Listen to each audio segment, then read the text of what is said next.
Selamat pagi. Em, untuk fans MU, ini pasti video yang kalian tunggu atau tidak, atau kalian lagi enak atau frustrasi, stres, tidur. Gue nggak tahu, tapi intinya kita hanya ada match Inggris. Kita bahas semuanya dulu. Fulham kalah di kandang 0-1 lawan West Ham. Terus Aston Villa. Aston Villa di kandang itu ya awalnya sih menjanjikan 1-0 di menit kedua, tapi setelah 90 menit 1-4 ya kalah kalah dari literally kalah dari segala segi.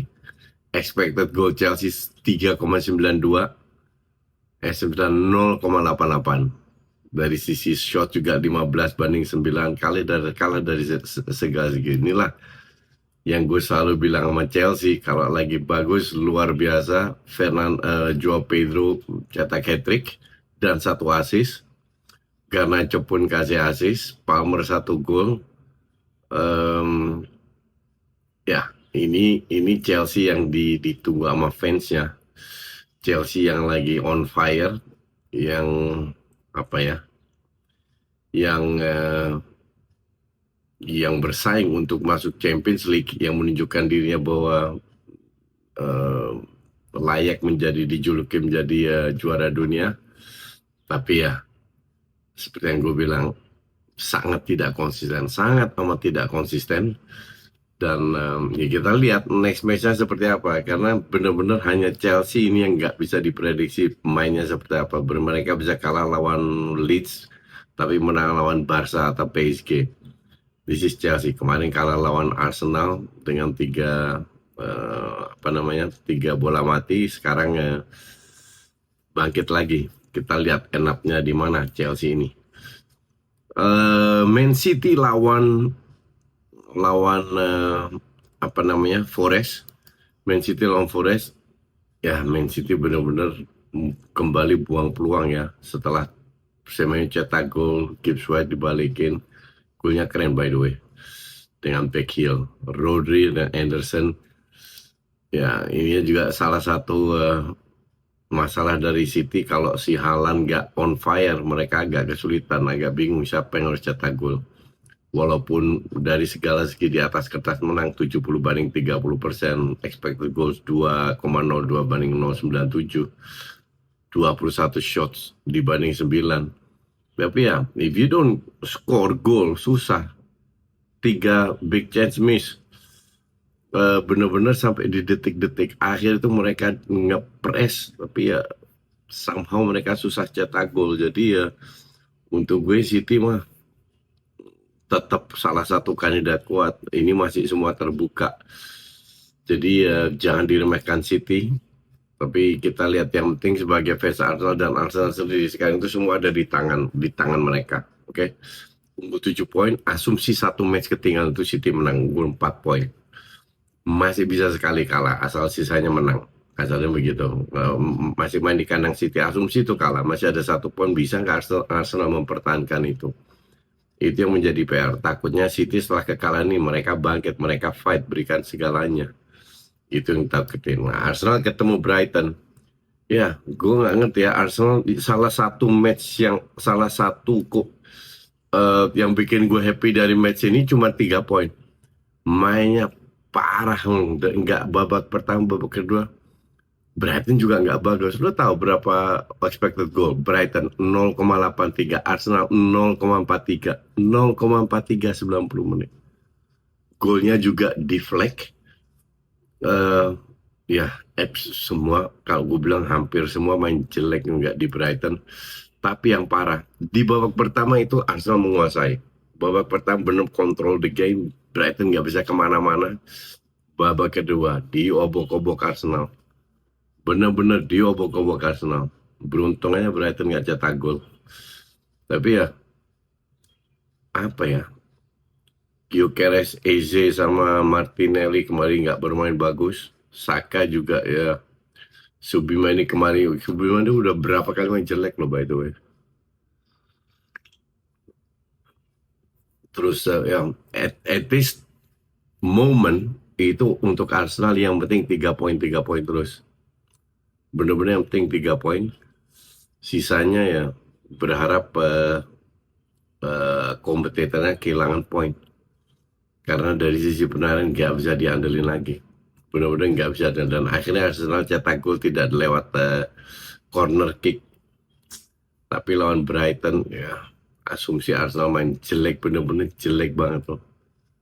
Itu beruntung kalau gue bilang di babak kedua, Raya juga bikin blunder. Di babak kedua, Brighton nggak punya amunisi untuk ngegas lagi, karena mereka benar-benar menguasai pertandingan. Ini salah satu pertandingan yang harus segera dilupakan oleh Arsenal. Match-match kayak begini.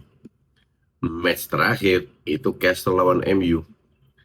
Di babak pertama, babak kedua, diobok-obok MU. Kecuali ya 10-15 menit terakhir lah. 15 menit itu untuk MU.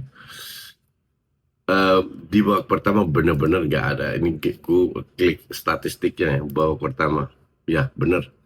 54% ball position MU, 54 Castle, 46 MU. Expected goal 1,25 Castle, MU 0,63. Dari sini aja udah kelihatan bahwa ya MU nyaris nggak ada peluang. Peluangnya di babak kedua terus kena kartu merah. Ini stupid juga dari Ramsey. Pemain bola ini heran. Masih aja diving ini itu. Padahal udah jelas-jelas nggak disentuh sama sekali. Udah dapat kuning pula. 2 kali kuning merah. Jadi di babak kedua itu full MU yang melawan 10 orang. Babak pertama MU diobok-obok, tapi Castle nggak bisa cetak gol, cuma 1 penalti, 4-5. Tapi ini sudah pas bermain dengan 10 orang ya, 10 orang mereka masih dapat penalti. Habis itu Casemiro samakan. Babak kedua pure kok untuk MU, gue nggak lihat loh. Gue melihat kemarin itu match yang 11 lawan 10, ibarat 11 lawan 11. Fight itu Newcastle, dan mereka dapat yang mereka inginkan, 1 counter, 1 gol. MU dapat 2 peluang besar, dan harus dikatakan Ramsdale lagi bagus banget. Shootingannya Sirikse, si Maino, gila itu harusnya jadi 1 gol itu. Tapi ya Castle juga dapat peluang. Gordon di depan gawang pas corner kick gitu, semua pemain ditarik ke tiang 1, dia sendirian masuk ke tiang kedua, ya nggak gol, salah sentuhnya. Terus golnya si Osula. Tapi ya kalau gue kemarin live reaction ya untuk member, gue bilang apa yang diberikan ekstra oleh Carrick. Gue dari awal udah bilang bedanya Carrick sama Amorim adalah Carrick menempatkan pemain sesuai dengan kapasitasnya. Jadi main dengan 4 back kiri ya di back kiri, back kanan ya di back kanan, center back ya center back.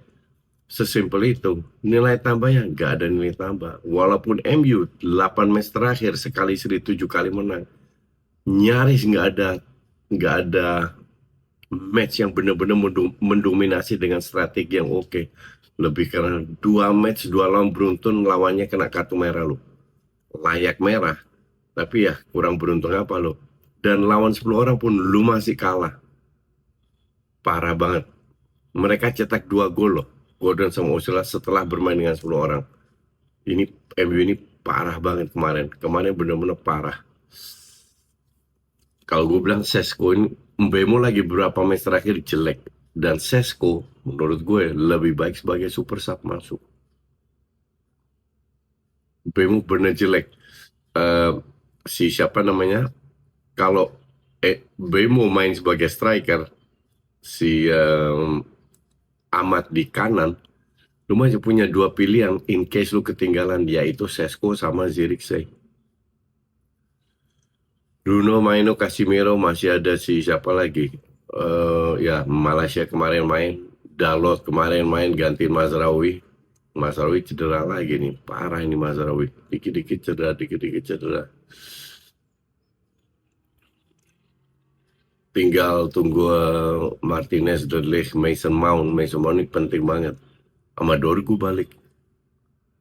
Tapi kalau kayak begini terus MU, gue nggak ngelihat nilai tambahnya seorang Carrick sebagai di samping dia merubah dari 4-2-3-1 dan memberikan pemain melepas pemain, tapi spesialnya gue nggak ngeliat. Maka dari itu sebenarnya nggak heran juga, biar sadar gitu loh bahwa tim lu ini bukan tim hebat. Jadi dia harus melakukan sesuatu. Kalau nggak, MU akan kehilangan poin-poin lagi. Sementara weekend ini atau putaran ini MU sama Liverpool kalah di menit-menit terakhir, sama dua-dua lawan tim papan bawah. Chelsea memanfaatkan, Arsenal memanfaatkan, City seri. Next round semua bisa berubah. 8 match semua bisa berubah. Bukan 8 match, 9 match untuk tim, hanya Arsenal yang sisa 8 match. Itu semua bisa berubah. Jadi nggak ada yang lengah ini itu. Tapi ya MU. Oke, itu dulu. Thanks for watching.